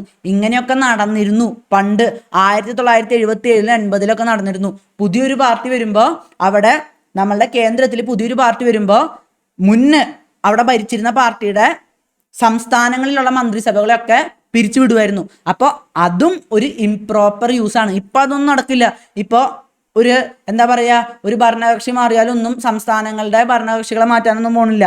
പിന്നെ മാൽ അഡ്മിനിസ്ട്രേഷൻ ഓർ കറപ്ഷൻ, ഇതൊന്നും പറഞ്ഞിട്ട് ഒരിക്കലും നമ്മളുടെ ഇവിടുത്തെ മിനിസ്ട്രീനൊന്നും പിരിച്ചുവിടാൻ പറ്റില്ല. അതൊന്നും പ്രോപ്പറായിട്ട് തെളിയിക്കാൻ പറ്റുന്ന കാര്യങ്ങളല്ല അല്ലേ. അപ്പോൾ അതൊന്നും പറഞ്ഞിട്ട് ഒരിക്കലും അവരെ പിരിച്ചുവിടാൻ പറ്റില്ല. പിരിച്ചുവിടണമെങ്കിൽ നമ്മൾ ആദ്യം പറഞ്ഞ പ്രോപ്പർ യൂസിലത്തെ മനഃപൂർവ്വം നമ്മളെ ഭരണഘടനയിൽ പറഞ്ഞിട്ടുള്ള കാര്യം അനുസരിക്കാണ്ടിരിക്കുക, കടമകൾ നിറവേറ്റാണ്ടിരിക്കുക, അങ്ങനെയൊക്കെ വരുമ്പോഴൊക്കെയാണ്. അല്ലാതെ വെറുതെ ഇവിടുത്തെ ഭരണം പോരാ, ഇവിടെ ഭയങ്കര അഴിമതിയാണെന്നൊന്നും പറഞ്ഞിട്ട് ഒരിക്കലും ഇവിടെ ഒരു പ്രസിഡൻഷ്യൽ റൂൾ കൊണ്ടുവരാൻ പറ്റില്ല. അടുത്തത് എന്താ, വാണിംഗ് കൊടുക്കണം. ഇതൊക്കെ അവരനുസരിക്കണില്ല എന്ന് പറഞ്ഞിട്ട് ഒറ്റയടിക്ക് അങ്ങോട്ട് പ്രസിഡൻഷ്യൽ റൂൾ കൊണ്ടുവരല്ല. Where the state government is not given prior warning to rectify itself except in case of extreme emergency leading to disastrous consequences. Warning കൊടുക്കണം. വാർണിംഗ് കൊടുക്കാൻ ആവശ്യമില്ലാത്ത സമയം എന്താണെന്ന് വെച്ച് കഴിഞ്ഞാൽ അത്രയ്ക്കും പ്രശ്നമുള്ളൊരു സമയം, ഇവരെ നിയന്ത്രിച്ചില്ലെങ്കിൽ പെട്ടുപോകുന്നുള്ള സമയത്ത് മാത്രമേ വാണിംഗ് കൊടുക്കാതെ പ്രസിഡൻഷ്യൽ റൂൾ അവിടെ കൊണ്ടുവരാൻ പാടുള്ളൂ. അല്ലാത്ത പക്ഷം വാണിംഗ് കൊടുത്തിട്ട് മാത്രമേ പ്രസിഡൻഷ്യൽ റൂൾ കൊണ്ടുവരാൻ പാടുള്ളൂ. ഇനി അടുത്തതായിട്ടുള്ളത് എന്താ, ഇവിടെ ഭരണഘടനയ്ക്ക് അനുസൃതമായിട്ട് ഇവിടെ ഭരണം നടത്താൻ വേണ്ടി ഒന്നല്ല, ഇറലവൻ്റ് ആയിട്ടുള്ള, അതായത് ഒരു വിധത്തിലുള്ള ആവശ്യമില്ലാത്ത, ഭരണഘടനയ്ക്ക് വേണ്ടിയിട്ട് ഒരു വിധത്തിലുള്ള ആവശ്യമില്ലാത്ത കാരണങ്ങൾക്കായിട്ട് ഇവിടുത്തെ മന്ത്രിസഭകളെ പിരിച്ചുവിട്ട് പ്രസിഡൻഷ്യൽ റൂൾ കൊണ്ടുവരാണെങ്കിൽ അതിനെയാണ് അടുത്ത ഒരു ഇംപ്രോപ്പർ യൂസ് ആയിട്ട് പറയണം. ഇപ്പൊ ആലോചിച്ച് നോക്ക്, ഇപ്പൊ നമ്മളെ രാഹുൽ ഗാന്ധി നയിക്കുന്ന കോൺഗ്രസ് അവിടെ ഇപ്പൊ ഇന്ത്യ മുന്നണിയൊക്കെ ഉണ്ടല്ലോ, ഇന്ത്യ മുന്നണിയായിട്ട് കോൺഗ്രസ് അവിടെ നിന്ന് മുന്നിൽ നിന്ന് ലീഡ് ചെയ്തിട്ട് അവർ ഇന്ത്യ മുന്നണി അധികാരത്തിൽ വരാമെന്ന് വിചാരിച്ചു നോക്ക്. അപ്പോൾ നമ്മളെ കോൺഗ്രസിൽ തന്നെ ചിലരെ രാഹുൽ ഗാന്ധിക്ക് ചിലപ്പോൾ ഇഷ്ടം ഉണ്ടാവില്ല. അപ്പോൾ ഇൻട്രാ പാർട്ടി, അതായത് പാർട്ടിക്കുള്ളിൽ തന്നെയുള്ള പ്രശ്നങ്ങൾ നമ്മൾ കാണാറുണ്ട്. കോൺഗ്രസിൽ തന്നെ പല ഗ്രൂപ്പുകൾ തമ്മിലുള്ള പോരാട്ടമൊക്കെ കാണാറുണ്ട് അല്ലേ. അപ്പോൾ രാഹുൽ ഗാന്ധിക്ക് ഇപ്പൊ ആലോചിച്ച് നോക്ക്, ആന്റണി ഗ്രൂപ്പിനെ രാഹുൽ ഗാന്ധിക്ക് ഇഷ്ടമല്ല. അപ്പോൾ രാഹുൽ ഗാന്ധി ആന്റണി ഗ്രൂപ്പിന്റെ മന്ത്രിസഭേനെ അവിടുത്തെ പ്രസിഡൻഷ്യൽ റൂളിലോട്ട് കൊണ്ടുപോയിട്ട് ഗ്രൂപ്പിനെ കൊണ്ടുവരാൻ ശ്രമിക്കുകയാണ്. അവിടെ എന്താ, ഇൻട്രാ പാർട്ടിയിലുള്ള പ്രശ്നങ്ങളൊക്കെയാണ് വരുന്നത്, അല്ലാണ്ട് ഭരണഘടനയ്ക്ക് വേണ്ടിയിട്ടല്ല. ഇപ്പൊ നമ്മൾ നേരത്തെ കണ്ടു, ഇപ്പൊ ഒരു എതിർ പാർട്ടി നമ്മളുടെ കേന്ദ്രത്തിൽ ഭരണം വരുന്നതിനെ കുറിച്ച് കണ്ടു. ഇത് മാത്രമല്ല, എതിർ പാർട്ടിയുടെ പോലെ തന്നെ ചിലപ്പോൾ പാർട്ടിയുടെ ഉള്ളിലും ചിലപ്പോൾ പ്രശ്നങ്ങൾ ഉണ്ടാവാം. അങ്ങനത്തെ പ്രശ്നങ്ങൾക്കായിട്ടൊന്നും ഇവിടെ പ്രസിഡൻഷ്യൽ റൂൾ കൊണ്ടുവരാൻ പാടില്ല. അതും ഒരു ഇംപ്രോപ്പർ യൂസ് ആണ്. കാരണം ശരിക്കും പറഞ്ഞാൽ ഭരണഘടനയെ അവഹേളിക്കല്ലേ, ഒരാളുടെ അല്ലെങ്കിൽ ഏതെങ്കിലും ചിലരുടെയൊക്കെ ആഗ്രഹങ്ങൾക്ക് വേണ്ടി ഇവിടെ ഒരു പ്രസിഡൻഷ്യൽ റൂൾ കൊണ്ടുവരാൻ പാടുമോ? അപ്പൊ അതൊക്കെയാണ് നമ്മുടെ സുപ്രീം കോടതി ഇംപ്രോപ്പർ യൂസിൽ പറഞ്ഞിട്ടുള്ളത്. അപ്പോൾ ഇംപ്രോപ്പർ യൂസ് നമുക്ക് ജസ്റ്റ് ഒന്ന് റിവൈസ് ചെയ്യാം. എങ്ങനെയൊക്കെയാ, ആദ്യം തന്നെ പ്രോപ്പറായിട്ട് ചെക്ക് ചെയ്യാണ്ട്, പ്രോപ്പറായിട്ട് അവിടെ പുതിയ ഒരു മിനിസ്ട്രി വരാനുണ്ടോ, അതായത് ഒരു മന്ത്രിസഭ പിരിച്ചുവിട്ടു, ആ സമയത്ത് ഒരു ആൾട്ടർനേറ്റീവ് മിനിസ്ട്രി വരാനുണ്ടോ, ആർക്കെങ്കിലും അവിടെ ഒരു മെജോറിറ്റി പ്രൂവ് ചെയ്യാൻ പറ്റുമോ എന്നൊന്നും നോക്കാണ്ട് ഗവർണർക്ക് ഒരിക്കലും പ്രസിഡൻഷ്യൽ റൂൾ കൊണ്ടുവരാൻ പറ്റില്ല. അങ്ങനെ കൊണ്ടുവന്നു കഴിഞ്ഞാൽ അത് ഇംപ്രോപ്പർ യൂസ് ആണ്. അത് കഴിഞ്ഞാലോ, ഇപ്പോ ഒരു മന്ത്രിസഭയ്ക്ക് ഭൂരിപക്ഷം ഇല്ല എന്ന് നമ്മളുടെ ഗവർണർ തന്നെ ചിന്തിക്കണം. ഇവർക്ക് ഭൂരിപക്ഷം ഇല്ല, അങ്ങനെയൊന്നും ചിന്തിക്കാൻ പാടില്ല, അസ്യൂം ചെയ്യാൻ പാടില്ല. ഭൂരിപക്ഷം ഇല്ല എന്ന് തോന്നുകയാണെങ്കിൽ പോയി നിയമസഭയിൽ അത് തെളിയിക്കൂ, അതിനുള്ള അവസരം കൊടുക്കണം. അല്ലാതെ വെറുതെ കൊണ്ടുപോയിട്ട് പ്രസിഡൻഷ്യൽ റൂൾ കൊണ്ടുവരാൻ പാടില്ല. അടുത്തത് എന്താ, ഇപ്പോ നമ്മളുടെ പാർലമെന്റിലോട്ടൊക്കെ ഇലക്ഷൻ നടത്തുമ്പോൾ പുതിയൊരു പാർട്ടി അധികാരത്തിൽ വരുമ്പോൾ ആ ഒരു പാർട്ടിക്ക് മുൻപ് അവിടെ ഭരിച്ചിരുന്ന അല്ലെങ്കിൽ എതിർ പാർട്ടിയുടെ സംസ്ഥാനങ്ങളിലുള്ള മന്ത്രിസഭകളെയൊക്കെ പിരിച്ചുവിടുന്നത് പണ്ട് 1970 80 കണ്ടിരുന്ന ഒരു പ്രവണതയാണ്. ഇപ്പൊ നമ്മളുടെ കോൺഗ്രസ് ആയിരുന്നു കേന്ദ്രം ഭരിച്ചിരുന്നത്. ആ സമയത്ത് നിങ്ങൾ ആലോചിച്ച് നോക്ക്, നമ്മളുടെ കേരളം കോൺഗ്രസ് തന്നെയാണ് ഭരിക്കണത്. കോൺഗ്രസ് ഇലക്ഷനിൽ തോറ്റിട്ട് നമ്മളുടെ ജനതാ പാർട്ടി കേന്ദ്രത്തിൽ അധികാരത്തിൽ വന്നു. അപ്പൊ എന്താന്ന് വെച്ച് കഴിഞ്ഞാൽ പണ്ടത്തെ കാലമായിരുന്നെങ്കിൽ അവരെന്താ ചെയ്യാന്ന് വെച്ച് കഴിഞ്ഞാൽ കേരളം കോൺഗ്രസ് അല്ല ഭരിക്കണേ, അപ്പോ ഇവിടെ പ്രസിഡൻഷ്യൽ റൂള്, അപ്പൊ കോൺഗ്രസിന്റെ അധികാരം പോയില്ലേ. അങ്ങനെ ഒരു എന്താ പറയാ റിവഞ്ചിന് വേണ്ടി പ്രസിഡൻഷ്യൽ റൂൾ ഉപയോഗിക്കാറുണ്ട്. അതൊന്നും പറ്റില്ല എന്ന് നമ്മുടെ സുപ്രീം കോടതി പറഞ്ഞു. അങ്ങനെ ഉപയോഗിക്കാനുള്ളതൊന്നും അല്ല പ്രസിഡൻഷ്യൽ റൂള്. ആൾക്കാരെ വെറുതെ പൊട്ടന്മാരാക്കരുത് എന്ന് പറഞ്ഞു. അതിനുശേഷം പറഞ്ഞത് ഇവിടെ ഒരു മാൽ അഡ്മിനിസ്ട്രേഷൻ അഥവാ കറപ്ഷൻ എന്നൊന്നും പറഞ്ഞിട്ട് ഒരിക്കലും ഒരു പ്രസിഡൻഷ്യൽ റൂൾ കൊണ്ടുവരാൻ പറ്റില്ല. അത് കഴിഞ്ഞാൽ പിന്നെ വാണിംഗ് കൊടുക്കണം. ഏതെങ്കിലും ഒരു സംസ്ഥാന ഗവൺമെന്റ് പ്രോപ്പർ ആയിട്ട് നമ്മളെ ഭരണഘടനയ്ക്ക് അനുസൃതമായിട്ടുള്ള കാര്യങ്ങളല്ല ചെയ്യുന്നതെങ്കിൽ അവർക്ക് ഒരു വാണിംഗ് കൊടുത്തതിന് ശേഷം വേണം പ്രസിഡൻഷ്യൽ റൂൾ കൊണ്ടുവരാനായിട്ട്. അല്ലാത്ത പക്ഷം അവിടെ വളരെ എമർജൻസി ആയിട്ടുള്ള പ്രശ്നങ്ങൾ ഉണ്ടാവണം. ഇപ്പോൾ ഹാൻഡിൽ ചെയ്തില്ലെങ്കിൽ വാണിംഗ് കൊടുക്കാൻ നിന്ന് കഴിഞ്ഞാൽ ഇതിലും വലിയ പ്രശ്നമാവും എന്നുള്ള രീതിയിലുള്ള പ്രശ്നങ്ങൾ ഉണ്ടാവണം. അതുപോലെ തന്നെ വെറും ഇറലവൻ്റ് ആയിട്ടുള്ള ഒരു വിധത്തിലും നമ്മളുടെ ഭരണഘടനയ്ക്ക് ആവശ്യമല്ലാത്ത കാര്യങ്ങൾക്ക് വേണ്ടിയിട്ടൊന്നും അവിടെ ഒരു പ്രസിഡൻഷ്യൽ റൂൾ കൊണ്ടുവരാൻ പാടില്ല. For example intra party issues. അപ്പോൾ അത്രയാണ് നമുക്ക് ഇംപ്രോപ്പർ യൂസിൽ വരുന്ന. അടുത്തതായിട്ട് നമ്മൾ നോക്കാൻ പോകുന്നത് നമ്മളുടെ നാഷണൽ എമർജൻസിയും നമ്മളുടെ പ്രസിഡൻഷ്യൽ റൂൾ അഥവാ സ്റ്റേറ്റ് എമർജൻസിയും തമ്മിലുള്ള വ്യത്യാസമാണ്. നമുക്കറിയാം നാഷണൽ എമർജൻസി ആർട്ടിക്കിൾ 352 മെയിനായിട്ട് വരുന്നത്. പ്രസിഡൻഷ്യൽ റൂൾ മെയിനായിട്ട് ആർട്ടിക്കിൾ 356 വരുന്നത്. ഇവിടെ നമുക്ക് നോക്കാം, നമ്മളെ നാഷണൽ എമർജൻസി എപ്പോഴാണ് കൊണ്ടുവരാൻ നമ്മൾ പഠിച്ചിട്ടുണ്ടായിരുന്നു. യുദ്ധത്തിന്റെ സമയത്ത്, അല്ലെങ്കിൽ എക്സ്റ്റേണൽ അഗ്രഷന്റെ സമയത്ത്, അല്ലെങ്കിൽ രാജ്യത്തിന്റെ ഉള്ളിൽ നിന്ന് തന്നെ ആംഡ് റെബല്യൻ അവര് ആയുധമേന്തിക്കൊണ്ട് ഒരു പ്രക്ഷോഭം കൊണ്ടുവന്നു കഴിഞ്ഞാലാണ് നാഷണൽ എമർജൻസി കൊണ്ടുവരാൻ പറ്റുക. പക്ഷെ ഇതിന് നമ്മളുടെ പ്രസിഡൻഷ്യൽ റൂളിന് അങ്ങനത്തെ ആവശ്യമൊന്നുമില്ല. യുദ്ധം വേണം, ഉള്ളിൽ നിന്നുള്ള ഒരു ആയുധമേന്തിക്കൊണ്ടുള്ള പ്രക്ഷോഭം വേണം എന്നൊന്നും ഇല്ല. ഇവിടെ ഭരണഘടനയ്ക്ക് അനുസൃതമല്ല ഭരണം നടക്കുന്നതെന്ന് തോന്നുകയാണെങ്കിൽ അവിടെ നമുക്ക് നമ്മളുടെ പ്രസിഡൻഷ്യൽ റൂൾ കൊണ്ടുവരാൻ പറ്റും. പ്രോപ്പർ യൂസ് എന്തൊക്കെയാണെന്ന് നമ്മൾ ഓൾറെഡി പറഞ്ഞിട്ടുണ്ടല്ലോ. അപ്പോൾ ആ ഒരു കാര്യം മാത്രം മതി, അല്ലാതെ യുദ്ധമോ ആയുധം എന്തിക്കൊണ്ടുള്ള പ്രക്ഷോഭം ഒന്നും വേണ്ട. അത് കഴിഞ്ഞാലോ ഈ ഒരു നാഷണൽ എമർജൻസി കൊണ്ടുവരുവാണെങ്കിലും അവിടെ സ്റ്റേറ്റ് ലെജിസ്ലേച്ചറും സ്റ്റേറ്റ് എക്സിക്യൂട്ടീവും, അതായത് ഇവിടുത്തെ മന്ത്രിസഭയും നിയമസഭയും ഒക്കെ അതുപോലെ അവിടെ തന്നെ ഉണ്ടാവും എപ്പോ നമ്മളെ നാഷണൽ എമർജൻസിയുടെ സമയത്ത്. പക്ഷേ നമ്മൾ പ്രസിഡൻഷ്യൽ റൂൾ അഥവാ സ്റ്റേറ്റ് എമർജൻസിയിലോട്ട് പോകുമ്പോഴോ ഇത് രണ്ടും ഡിസ്മിസ് ആവും. അതിന് പകരം എന്താ ചെയ്യുക, പ്രസിഡന്റ് ഗവർണർ വഴി അവിടെ ഭരണം നടത്തും. അപ്പൊ എക്സിക്യൂട്ടീവ് പ്രസിഡന്റ് ഗവർണർ വഴി നടത്തും. അവിടുത്തെ ലോ മേക്കിംഗ് അഥവാ ലെജിസ്ലേച്ചറിന്റെ വർക്കോ പാർലമെന്റ് ആയിട്ട് നിയമങ്ങൾ പാസ്സാക്കും. പിന്നെ ഇവിടെ നാഷണൽ എമർജൻസിയുടെ കാര്യത്തിൽ നമ്മുടെ പാർലമെന്റ് ആണ് നിയമങ്ങൾ, നമ്മളെ സ്റ്റേറ്റ് ലിസ്റ്റിലത്തെ കാര്യങ്ങളിലും പാർലമെന്റിന് നിയമങ്ങൾ പാസ്സാക്കാം. അല്ലാതെ അത് ഡെലിഗേറ്റ് ചെയ്ത് കൊടുക്കാനൊന്നും പറ്റില്ല. പ്രസിഡന്റോ ഗവർണറോ നിങ്ങൾ നിയമം പാസ്സാക്കിക്കോ എന്നൊന്നും പറഞ്ഞിട്ട് കൊടുക്കാൻ പറ്റില്ല. പക്ഷെ നമ്മളുടെ പ്രസിഡൻഷ്യൽ റൂളില് അത് ഡെലിഗേറ്റ് ചെയ്ത് കൊടുക്കാൻ പറ്റും. പ്രസിഡന്റ് തീരുമാനിച്ചോ, അല്ലെങ്കിൽ ഗവർണർ തീരുമാനിച്ചോ, അല്ലെങ്കിൽ വേറെ ഏതെങ്കിലും അതോറിറ്റി അവിടുത്തെ നിയമങ്ങൾ പാസ്സാക്കിക്കോ എന്ന് നമ്മളെ പാർലമെന്റിന് പറയാൻ പറ്റും. അതുകൊണ്ട് തന്നെ ഈ പ്രസിഡൻഷ്യൽ റൂളിന്റെ സമയത്ത് ഇങ്ങനെ ഡെലിഗേറ്റ് ചെയ്തിട്ടൊക്കെ കുറെ നിയമങ്ങൾ വരുന്നത് കൊണ്ട് അതിനെ പ്രസിഡൻസ് ആക്ട്സ് എന്നാണ് വിളിക്കുന്നത്. കാരണം പ്രസിഡന്റിന്റെ കയ്യിലുള്ള അധികാരത്തിൽ നിന്നാണ് ആ ആക്ടുകൾ വരുന്നത്. പിന്നെ അത് കഴിഞ്ഞാൽ പിന്നെന്താ, മാക്സിമം പീരീഡ് എന്നുള്ളത് ഇല്ല. നമ്മളെ നാഷണൽ എമർജൻസിയുടെ സമയത്ത് നമ്മളെ സ്റ്റേറ്റ് എമർജൻസിയിലോട്ടൊക്കെ അവിടെ സ്റ്റേറ്റിലൊക്കെ കാര്യങ്ങൾ പ്രശ്നങ്ങളൊക്കെ ആവണതിനൊക്കെ ഒന്നിനും ഒരു മാക്സിമം പീരീഡ് ഇല്ല. നാഷണൽ എമർജൻസിക്ക് ആണെങ്കിലും മാക്സിമം പീരീഡ് ഇല്ല. അത് അപ്രൂവൽ വാങ്ങി മുന്നോട്ട് കൊണ്ടുപോയിക്കൊണ്ടേ ഇരിക്കാം. പക്ഷേ നമ്മളുടെ സ്റ്റേറ്റ് എമർജൻസിയിലോട്ട് വരുമ്പോൾ നമ്മൾ ഓൾറെഡി പഠിച്ചതാണ് 3 വർഷമാണ് മാക്സിമം.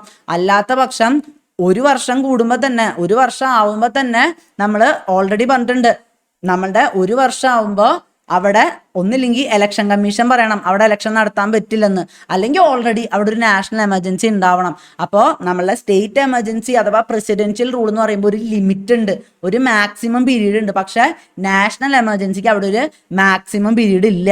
പിന്നെ ഇവിടെ നമ്മളുടെ കേന്ദ്രവും എല്ലാ സംസ്ഥാനങ്ങളും തമ്മിലുള്ള റിലേഷൻ മാറും. പക്ഷെ നമ്മളുടെ സ്റ്റേറ്റ് എമർജൻസി അഥവാ പ്രസിഡൻഷ്യൽ റൂൾ നമ്മൾ നോക്കുമ്പോൾ ഏത് സ്റ്റേറ്റിലാണോ ഈ ഒരു സ്റ്റേറ്റ് എമർജൻസി ഉള്ളത് അവരുമായിട്ടുള്ള റിലേഷൻസ് മാത്രമേ മാറുള്ളൂ. നാഷണൽ എമർജൻസി നമ്മൾ കണ്ടിട്ടുണ്ടായിരുന്നു, സ്പെഷ്യൽ മെജോറിറ്റി വേണം. പക്ഷെ നമ്മളുടെ പ്രസിഡൻഷ്യൽ റൂളിന് സിമ്പിൾ മെജോറിറ്റി മതി. പിന്നെ നാഷണൽ എമർജൻസി ഫണ്ടമെന്റൽ റൈറ്റ്സിനെ ബാധിക്കും. നമ്മൾ കണ്ടു ആർട്ടിക്കിൾ 358 പ്രകാരം ഒരു യുദ്ധമൊക്കെ ഉണ്ടാവുമ്പോൾ നമുക്ക് എന്താ ഒരു ആർട്ടിക്കിൾ 19 ഒക്കെ എടുത്ത് കളയാൻ പറ്റും. അതുപോലെ തന്നെ ആർട്ടിക്കിൾ 359 പ്രകാരം ആർട്ടിക്കിൾ 20ഉം 21ഉം ഒഴികെയുള്ള ആർട്ടിക്കിളുകൾ അഥവാ ഫണ്ടമെന്റൽ റൈറ്റ്സ് എടുത്തു കളയാൻ പറ്റുമെന്നും പറഞ്ഞിട്ടുണ്ടായിരുന്നു. അപ്പൊ ഫണ്ടമെന്റൽ റൈറ്റ്സിനെ ബാധിക്കുന്നുണ്ട് എന്ത്, നമ്മളുടെ നാഷണൽ എമർജൻസി. പക്ഷേ നമ്മളുടെ സ്റ്റേറ്റ് എമർജൻസി അഥവാ പ്രസിഡൻഷ്യൽ റൂള് ഫണ്ടമെന്റൽ റൈറ്റ്സിനെ പ്രത്യേകമായിട്ട് ബാധിക്കുന്നു എന്നൊന്നും പറയാൻ പറ്റില്ല. അത് കഴിഞ്ഞാൽ പിന്നെന്താ, ലോകസഭയ്ക്ക് നാഷണൽ എമർജൻസിനെ റിവോക്ക് ചെയ്യാൻ പറ്റും, പിൻവലിക്കാൻ പറ്റും. സിമ്പിൾ മെജോറിറ്റിയോട് കൂടെ അവരൊരു പ്രമേയം പാസ്സാക്കി കഴിഞ്ഞാൽ നമ്മളുടെ നാഷണൽ എമർജൻസി പിൻവലിക്കാൻ പറ്റും എന്ന് പറഞ്ഞിട്ടുണ്ടായിരുന്നു. പക്ഷേ നമ്മളെ സ്റ്റേറ്റ് എമർജൻസിനെ നമ്മുടെ നിയമസഭയ്ക്കോ ലോകസഭയ്ക്കോ പിൻവലിക്കാൻ പറ്റുമോ? ഇല്ല, പ്രസിഡന്റിന് മാത്രമേ പിൻവലിക്കാൻ പറ്റുള്ളൂ. ഇനി നമുക്ക് ഒന്നും കൂടെ അതൊന്ന് റീക്യാപ്പ് ചെയ്ത് നോക്കാം. നമ്മളെ നാഷണൽ എമർജൻസി യുദ്ധത്തിന്റെ സമയത്ത് അല്ലെങ്കിൽ എക്സ്റ്റേണൽ അഗ്രഷന്റെ സമയത്ത് അല്ലെങ്കിൽ ആംഡ് റെബലിയൻ ഒക്കെ ഉണ്ടാകുമ്പോഴാണ് വരുന്നത്. പക്ഷെ സ്റ്റേറ്റ് എമർജൻസി അഥവാ പ്രസിഡൻഷ്യൽ റൂളിന് നമ്മളുടെ ഭരണഘടനയ്ക്ക് അനുസൃതമല്ല ഭരണം നടത്തിക്കൊണ്ട് പോകുന്നത് എന്നുള്ളൊരു റിപ്പോർട്ട് ഉണ്ടായാൽ മതി. പിന്നെ ഈ ഒരു നാഷണൽ എമർജൻസി വരുമ്പോൾ നമ്മളുടെ നിയമസഭയും അതുപോലെ തന്നെ മന്ത്രിസഭയും ഒക്കെ അതുപോലെ തന്നെ അവിടെ നിലനിൽക്കും, പിരിച്ചുവിടൊന്നുമില്ല. പക്ഷെ സ്റ്റേറ്റ് എമർജൻസിയിൽ പിരിച്ചുവിടും. പിന്നെ ഈ ഒരു നാഷണൽ എമർജൻസിയുടെ സമയത്ത് ഈ നിയമം പാസ്സാക്കുക എന്നുള്ളത് പാർലമെന്റിന് സ്റ്റേറ്റ് ലിസ്റ്റിൽ നിയമം പാസ്സാക്കാം, സത്യമൊക്കെ തന്നെ. പക്ഷെ അത് ആർക്കും ഡെലിഗേറ്റ് ചെയ്ത് കൊടുക്കുക, അതായത് നമ്മളിപ്പോൾ പറയില്ലേ നീ ഇതങ്ങോട്ട് പാസ്സാക്കിക്കോ എന്ന് പറഞ്ഞാൽ ആർക്കെങ്കിലും ആ ഒരു അധികാരം കൈമാറി കൊടുക്കാൻ പറ്റില്ല. പക്ഷെ പ്രസിഡൻഷ്യൽ റൂളില് അധികാരം കൈമാറി കൊടുക്കാൻ പറ്റും. പ്രസിഡന്റ് നിങ്ങൾ അങ്ങോട്ട് പാസ്സാക്കിക്കോ, അല്ലെങ്കിൽ ഇന്ന അതോറിറ്റി നിങ്ങൾ അങ്ങോട്ട് പാസ്സാക്കിക്കോ എന്നൊക്കെ പറയാൻ പറ്റും. പിന്നെ അത് കഴിഞ്ഞാൽ പിന്നെ എന്താ, നാഷണൽ എമർജൻസിക്ക് മാക്സിമം പീരീഡ് ഇല്ല, എത്ര കാലത്തേക്ക് വേണമെങ്കിലും അപ്രൂവൽ നേടി അത് മുന്നോട്ട് കൊണ്ടുപോകാൻ പറ്റും. പക്ഷേ നമ്മളുടെ പ്രസിഡൻഷ്യൽ റൂളിന് 3 വർഷമാണ് മാക്സിമം. അതിൽ തന്നെ 1 വർഷം കഴിയുമ്പോൾ തന്നെ ഒന്നില്ലെങ്കിൽ ഇലക്ഷൻ കമ്മീഷൻ പറയണം അവിടെ പ്രോപ്പറായിട്ട് ഭരണം നടത്താനുള്ള ഒരു എലക്ഷൻ നടത്താനുള്ള സാഹചര്യം ഇല്ല, അല്ലെങ്കിൽ ഒരു നാഷണൽ എമർജൻസി അവിടെ ഓൾറെഡി ഉണ്ടായിരിക്കണം. പിന്നെ അത് കഴിഞ്ഞാലോ നമ്മളുടെ ഈ ഒരു നാഷണൽ എമർജൻസി വരുമ്പോൾ കേന്ദ്രവും സംസ്ഥാനങ്ങളും തമ്മിലുള്ള ബന്ധം എല്ലാ സംസ്ഥാനങ്ങളുടെ കാര്യത്തിൽ മാറും. പക്ഷേ സ്റ്റേറ്റ് എമർജൻസിയിൽ ഏതെങ്കിലും ഒരു പർട്ടിക്കുലർ സംസ്ഥാനത്തിന്റെ കാര്യത്തിൽ മാത്രമേ മാറുള്ളൂ. പിന്നെ നാഷണൽ എമർജൻസിക്ക് സ്പെഷ്യൽ മെജോറിറ്റിയോട് കൂടെയുള്ള അപ്രൂവൽ വേണം. പക്ഷേ സ്റ്റേറ്റ് എമർജൻസിക്ക് സിമ്പിൾ മെജോറിറ്റി മതി. നാഷണൽ എമർജൻസി മൗലിക അവകാശങ്ങളെ അഥവാ ഫണ്ടമെന്റൽ റൈറ്റ്സിനെ ബാധിക്കും. പക്ഷെ സ്റ്റേറ്റ് എമർജൻസി ഫണ്ടമെന്റൽ റൈറ്റ്സിനെ ബാധിക്കില്ല. പിന്നെ നമ്മളുടെ ലോക്സഭയ്ക്ക് നമ്മളെ നാഷണൽ എമർജൻസി പിൻവലിക്കാൻ പറ്റും. സ്റ്റേറ്റ് എമർജൻസി അങ്ങനെ പിൻവലിക്കാനുള്ള കാര്യങ്ങൾ കൊടുത്തിട്ടില്ല, പ്രസിഡന്റിനെ പിൻവലിക്കാൻ പറ്റുള്ളൂ. ഇനി അടുത്തതായിട്ട് നമ്മൾ നോക്കാൻ പോകുന്നത് ഫിനാൻഷ്യൽ എമർജൻസി ആണ്. ഫിനാൻഷ്യൽ എമർജൻസിയിലോട്ട് നമ്മൾ നോക്കുമ്പോൾ ആർട്ടിക്കിൾ 360 പ്രകാരമാണ് ഫിനാൻഷ്യൽ എമർജൻസി നമ്മൾ കൊണ്ടുവരുന്നത്. അപ്പോൾ ഇവിടെ എന്തെങ്കിലും നമ്മളെ സാമ്പത്തിക അടിയന്തരാവസ്ഥ എന്നല്ല പറയണേ, അപ്പോൾ സാമ്പത്തികമായിട്ട് വളരെയധികം പ്രശ്നത്തിൽ കൂടെ നീങ്ങിക്കൊണ്ടിരിക്കുമ്പോഴാണ് നമ്മൾ അവിടെ ഒരു ഫിനാൻഷ്യൽ എമർജൻസി കൊണ്ടുവരുന്നത്. അങ്ങനെ ഫിനാൻഷ്യൽ എമർജൻസി കൊണ്ടുവരുന്നതിനെ ജുഡീഷ്യൽ റിവ്യൂയുടെ ഭാഗമാക്കരുത്. അഥവാ നമ്മളെ സുപ്രീം കോടതിക്ക് ഇത് ശരിയായിട്ടാണോ ഫിനാൻഷ്യൽ എമർജൻസി കൊണ്ടുവന്നതെന്ന് ചെക്ക് ചെയ്യാനുള്ള അധികാരം പാടില്ല എന്ന് നമ്മളുടെ ഇന്ദിരാഗാന്ധിയുടെ സമയത്ത് 38ാമത്തെ ഭരണഘടനാ ഭേദഗതിയിൽ പറയാൻ ശ്രമിച്ചു. പക്ഷെ എന്തുണ്ടായേ, ഞാൻ പറഞ്ഞിട്ടുണ്ട് 38ാമത്തെ ഭരണഘടനാ ഭേദഗതിയിൽ നമ്മളുടെ കേന്ദ്ര ഗവൺമെന്റിന്റെ പവർ കൂട്ടാനാണ് ശ്രമിച്ചത്, എമർജൻസി കൊണ്ടുവരാൻ കുറച്ചും കൂടെ എളുപ്പമാക്കാനാണ് ശ്രമിച്ചത്. പക്ഷേ 44ാമത്തെ അമെന്റ്മെന്റിൽ നമ്മളുടെ ജനതാ പാർട്ടി ഗവൺമെന്റ് വന്ന സമയത്ത് 44ാമത്തെ അമെന്റ്മെന്റിൽ അവർ പറഞ്ഞു ജുഡീഷ്യൽ റിവ്യൂവിന്റെ പുറത്തുള്ള കാര്യമല്ല, ജുഡീഷ്യറി ഇത് റിവ്യൂ ചെയ്യും, ഇത് പ്രോപ്പർ ആയിട്ടാണോ ഫിനാൻഷ്യൽ എമർജൻസി ഇവിടെ കൊണ്ടുവന്നതെന്ന് ചെക്ക് ചെയ്യുമെന്ന് പറഞ്ഞു. അതേതാ 44ാമത്തെ അമെന്റ്മെന്റ്. 44ാമത്തെ അമെന്റ്മെന്റിൽ ഇതുപോലത്തെ കുറെ കാര്യങ്ങൾ നമുക്ക് കാണാൻ പറ്റും. അത് കഴിഞ്ഞാൽ പിന്നെ അപ്രൂവൽ എങ്ങനെയാണെന്നാണ് പറയണത്. അപ്രൂവൽ എങ്ങനെയാണെന്ന് പറയുമ്പോൾ ഫിനാൻഷ്യൽ എമർജൻസിക്കുള്ള അപ്രൂവൽ എപ്പോഴാണ് വരുന്നത്, ആ ഒരു അപ്രൂവൽ സിമ്പിൾ മെജോറിറ്റിയിൽ കൊണ്ടുവരാൻ പറ്റും. പിന്നെ എത്ര കാലത്തിനുള്ളിലാണ് ഈ ഒരു അപ്രൂവൽ തേടേണ്ടത്? 2 മാസത്തിനുള്ളിൽ അപ്രൂവൽ കിട്ടിയിട്ടുണ്ടാവണം. ഇൻ കേസ് നമ്മൾ മുന്നത്തെ കാര്യങ്ങളിലും പറഞ്ഞിട്ടുണ്ടായിരുന്നു, ലോക്സഭ പിരിച്ചുവിട്ടിരിക്കുന്ന സമയമാണ് അഥവാ ആബ്സെന്റ് ആയിരുന്ന സമയത്ത് 30 ദിവസം കൂടെ പുതിയൊരു ലോക്സഭ രൂപീകൃതമായിട്ട് 30 ദിവസത്തിൽ അപ്രൂവൽ കിട്ടിയാൽ മതി. പക്ഷെ അതേസമയം രാജ്യസഭ ഓൾറെഡി അപ്രൂവ് ചെയ്തിട്ടുണ്ടാവണം. ഇത് നമ്മൾ ഓൾറെഡി നാഷണൽ എമർജൻസിയിലാണെങ്കിലും സ്റ്റേറ്റ് എമർജൻസിയിലാണെങ്കിലും പഠിച്ചിട്ടുള്ളതാ. പിന്നെ ഫിനാൻഷ്യൽ എമർജൻസിക്ക് മാക്സിമം പീരീഡ് ഇല്ല. ഇവിടെയും നമ്മളെ ലോക്സഭയ്ക്കൊന്നും അത് റിവോക്ക് ചെയ്യാൻ പറ്റില്ല, പ്രസിഡന്റ് ആണ് അത് റിവോക്ക് ചെയ്യണത്. അപ്പൊ നമുക്കൊന്ന് റീവൈൻഡ് അടിക്കാം. ഫിനാൻഷ്യൽ എമർജൻസി കൊണ്ടുവരുന്നത് ആർട്ടിക്കിൾ 360 പ്രകാരമാണ്. ഭരണഘടനാ ഭേദഗതികൾ കൊണ്ടുവന്ന് ഇതിനെ ജുഡീഷ്യൽ റിവ്യൂവിന്റെ പുറത്താക്കാൻ ശ്രമിച്ചിരുന്നു 38ാമത്തെ ഭരണഘടനാ ഭേദഗതിയിൽ. പക്ഷെ 44ാമത്തെ ഭരണഘടനാ ഭേദഗതിയിൽ പറഞ്ഞു ഇത് ജുഡീഷ്യൽ റിവ്യൂവിന്റെ ഭാഗം തന്നെയാണ്. ജുഡീഷ്യറി ഇത് റിവ്യൂ ചെയ്തിരിക്കും എന്ന് ഓൾറെഡി പറഞ്ഞു വെച്ചു. അതിനുശേഷം നമ്മൾ കാണുന്നത് അപ്രൂവലാണ്. അപ്രൂവൽ സിമ്പിൾ മെജോറിറ്റി വഴിയാണ്. 2 മാസത്തിനുള്ളിലാണ് ലോക്സഭ, ഇൻ കേസ് അവിടെ ഇല്ല, അവർ പിരിച്ചു വിട്ടിരിക്കുന്ന സമയമൊക്കെയാണ്, പുതിയൊരു ഇലക്ഷൻ വന്ന് ലോക്സഭ വന്നിട്ട് 30 ദിവസത്തിനുള്ളിൽ അത് അപ്രൂവ് ചെയ്താൽ മതി. പക്ഷേ രാജ്യസഭ ഓൾറെഡി അപ്രൂവ് ചെയ്തിട്ടുണ്ടാവണം. മാക്സിമം പീരീഡ് ഇല്ല. പിന്നെ പ്രസിഡന്റിനാണ് ഈ ഒരു ഫിനാൻഷ്യൽ എമർജൻസി പിൻവലിക്കാൻ പറ്റുള്ളൂ. ഇനി നമുക്ക് എഫക്ട്സ് നോക്കാം. എഫക്ട്സ് എന്തൊക്കെയാ? നമ്മളുടെ കേന്ദ്രം പറയും ഇവിടത്തെ ഫിനാൻഷ്യൽ പ്രൊപ്രിയറ്റിക്കായിട്ട്, അതായത് ഒരു ഫിനാൻഷ്യൽ റൈച്ചസ്നെസ്, നമ്മുടെ ഇവിടത്തെ പ്രോപ്പറായിട്ട് സാമ്പത്തികപരമായിട്ടുള്ള കാര്യങ്ങൾ സംസ്ഥാനങ്ങളിലൊക്കെ പ്രോപ്പറായിട്ട് നടക്കുന്നില്ല എന്ന് ഉറപ്പ് വരുത്താനായിട്ടുള്ള നിർദ്ദേശങ്ങള്, അല്ലെങ്കിൽ ഇന്ന കാര്യങ്ങൾ നിങ്ങൾ ചെയ്യണം എന്നൊക്കെ നമ്മളുടെ കേന്ദ്രത്തിന് പറയാൻ പറ്റും. അപ്പോൾ ഫിനാൻഷ്യൽ ആയിട്ടുള്ള കാര്യങ്ങളിൽ കേന്ദ്രത്തിനുള്ള അധികാരം കൂടും. കേരള സർക്കാരെ, നിങ്ങളുടെ സാമ്പത്തികപരമായിട്ടുള്ള ഇടപാടുകൾ അത്ര ശരിയല്ലല്ലോ, നിങ്ങൾ ഇത് പ്രോപ്പറായിട്ട് ചെയ്തേ, ഞങ്ങൾ പറയണ പോലെ മാത്രം ചെയ്താൽ മതി എന്നൊക്കെ പറയാൻ നമ്മളെ കേന്ദ്ര സർക്കാരിന് പറ്റും. പിന്നെന്താ, നമ്മളുടെ സംസ്ഥാന ഗവൺമെന്റിലൊക്കെ വർക്ക് ചെയ്യണവരുടെ സാലറീസ് റിഡ്യൂസ് ചെയ്യാൻ പറ്റും. ഇനി നമുക്ക് അവർക്ക് അത്രയും ശമ്പളം കൊടുക്കണ്ട. സംസ്ഥാന ഗവൺമെന്റിലെ ജീവനക്കാർക്ക് ഇത്രയും ശമ്പളം കൊടുക്കാനുള്ള ശേഷിയൊന്നും നമ്മളെ സംസ്ഥാന ഗവൺമെന്റിന് ഇല്ല എന്ന് പറയാൻ പറ്റും. അതുപോലെ തന്നെ നമ്മളുടെ ഇവിടെ മണി ബിൽസ് ഉണ്ടാവില്ലേ, നമ്മളുടെ ബഡ്ജറ്റ് പോലുള്ള കാര്യങ്ങളൊക്കെ നേരെ നമ്മളുടെ പ്രസിഡന്റിന് റിസർവ് ചെയ്യണം. ആ ബില്ലുകളൊക്കെ പ്രസിഡന്റും കൂടെ അനുവാദം നൽകിയാലേ ഇവിടെ പ്രോപ്പറായിട്ട് ഇംപ്ലിമെന്റ് ആവുള്ളൂ എന്ന് തീരുമാനിക്കാൻ കൂടെ ഈ ഒരു ഫിനാൻഷ്യൽ എമർജൻസിയുടെ സമയത്ത് പറ്റും. അപ്പൊ നമ്മൾ ഇവിടെ നിന്ന് നിയമസഭ പാസ്സാക്കിയാലും അത് നേരെ പ്രസിഡന്റിന്റെ അടുത്തോട്ട് പോകും. പ്രസിഡന്റ് തീരുമാനിക്കും ഇവിടുത്തെ കാര്യങ്ങളൊക്കെ. ഓക്കെ മണി ബിൽ, ബഡ്ജറ്റിൽ ഇങ്ങനെയൊക്കെ പറഞ്ഞിട്ടുണ്ടല്ലേ, ഇതൊക്കെ നടപ്പാക്കണോ, നമ്മൾ ഇത്രയും സാമ്പത്തിക പ്രതിസന്ധി കൂടെ പൊയ്ക്കൊണ്ടിരിക്കുകയല്ലേ, ആ സമയത്ത് ഇതൊക്കെ നടപ്പാക്കണോ എന്ന് നമ്മളുടെ പ്രസിഡന്റിന് തീരുമാനിക്കാൻ പറ്റും. അപ്പൊ സംസ്ഥാനങ്ങൾക്കുള്ള ആ ഒരു അധികാരം കുറയും ഫിനാൻഷ്യൽ എമർജൻസിയുടെ സമയത്ത്. ഇപ്പോൾ ഒരു പുതിയ പദ്ധതി കൊണ്ടുവന്നാലും പ്രസിഡന്റ് തീരുമാനിക്കും അതിന് കാശ് ഇറക്കണ്ടോ എന്നൊക്കെ. അത് കഴിഞ്ഞാൽ പിന്നെ നമ്മളുടെ യൂണിയൻ ഗവൺമെന്റിലത്തെ എംപ്ലോയീസിന്റെ സാലറീസും റെഡ്യൂസ് ചെയ്യാൻ പറ്റും. പിന്നെ ജഡ്ജിമാരുടെ സാലറിയും റെഡ്യൂസ് ചെയ്യാൻ പറ്റും. അപ്പോൾ അത്രയാണ് അവിടെ എഫക്ട്സ് ആയിട്ട് വരുന്നത്. അപ്പോൾ എഫക്ട്സ് എന്തൊക്കെയാണ്? ഇവിടുത്തെ ഫിനാൻഷ്യൽ പ്രൊപ്രിയറ്റി അഥവാ ഫിനാൻഷ്യൽ റൈച്ചസ്നെസ്, സാമ്പത്തികപരമായിട്ട് ഇവിടെ പ്രോപ്പർ ആയിട്ടല്ലേ കാര്യങ്ങൾ നടക്കുന്നത്, അത് പ്രോപ്പറായിട്ട് നടത്താനായിട്ട് നിർദ്ദേശങ്ങളും കാര്യങ്ങളൊക്കെ കൊടുക്കാനും അത് സ്റ്റേറ്റ്സിനെ കൊണ്ട് അനുസരിപ്പിക്കാനും നമ്മളെ കേന്ദ്ര ഗവൺമെന്റിന് അധികാരം കിട്ടും.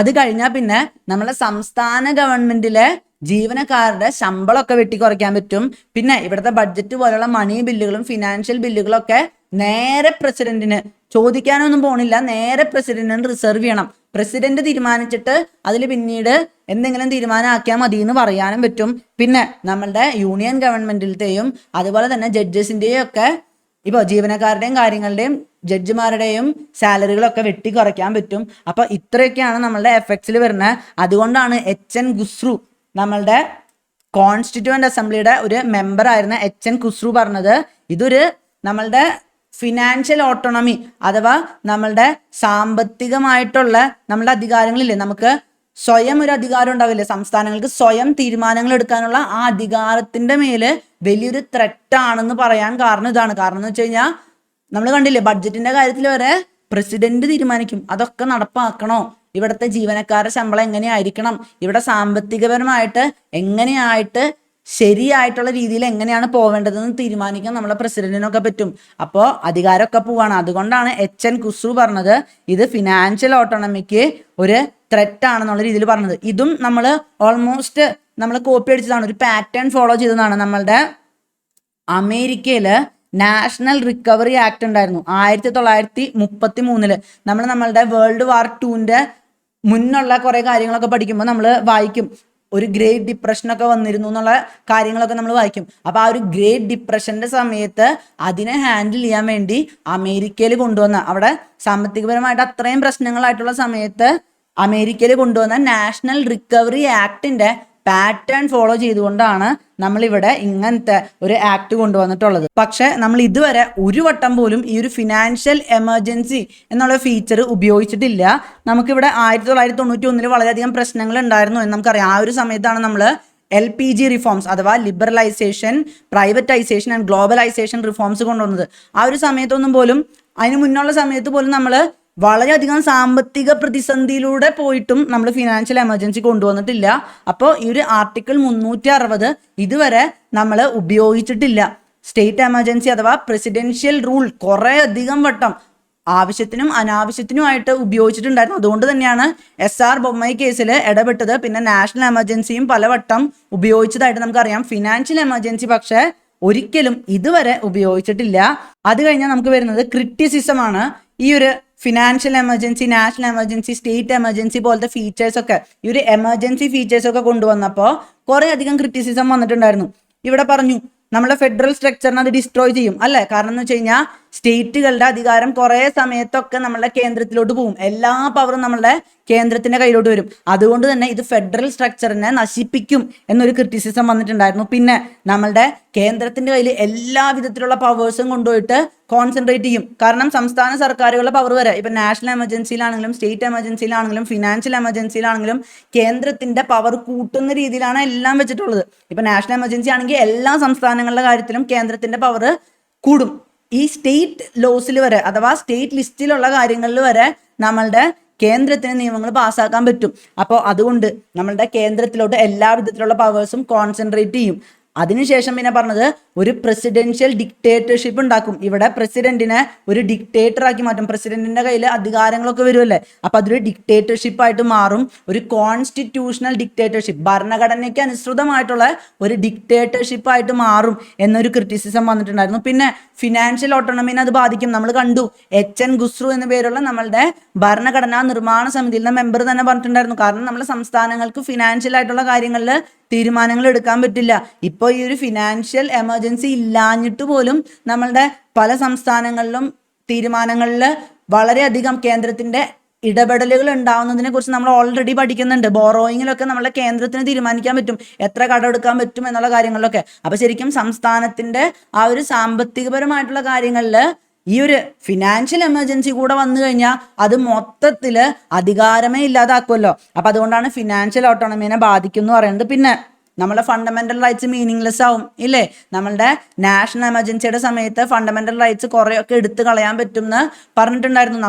നമ്മളെ ഇന്ദിരാഗാന്ധിയുടെ സമയത്തുള്ള അടിയന്തരാവസ്ഥയെ കുറിച്ച് നമ്മൾ പഠിക്കുന്നതാണ്, അന്നത്തെ സിറ്റുവേഷൻസിനെ കുറിച്ച്. ഇപ്പോൾ ഓപ്പോസിഷൻ പാർട്ടിയിലത്തെ ആൾക്കാരൊക്കെ ഒരു വിധത്തിലുള്ള കാര്യകാരണങ്ങളും ഇല്ലാതെ പിടിച്ചകത്താക്കുന്നതിനെ കുറിച്ച് നമ്മൾ പഠിച്ചിട്ടുള്ളതാണ്. അപ്പൊ അതുകൊണ്ട് തന്നെ ഫണ്ടമെന്റൽ റൈറ്റ്സിനെ മീനിങ്ലെസ് ആക്കും. ഇതൊക്കെ നമ്മളുടെ ഈ ഒരു എമർജൻസി പ്രൊവിഷൻസിന്റെ ക്രിറ്റിസിസം ആയിട്ട് വന്നിട്ടുള്ളതാണ്. പിന്നെ HV കമത്ത് പറഞ്ഞു ഇതിനൊരു ടോട്ടാലിറ്റേറിയൻ സ്റ്റേറ്റ്, പോലീസ് സ്റ്റേറ്റ് ആക്കും. മൊത്തത്തിൽ അടിച്ച് പരിശാക്കിയ ആൾക്കാരെ എങ്ങനെയെങ്കിലും അനുസരിപ്പിക്കുന്ന രീതിയിലുള്ള ഒരു സമ്പ്രദായമാക്കി മാറ്റും.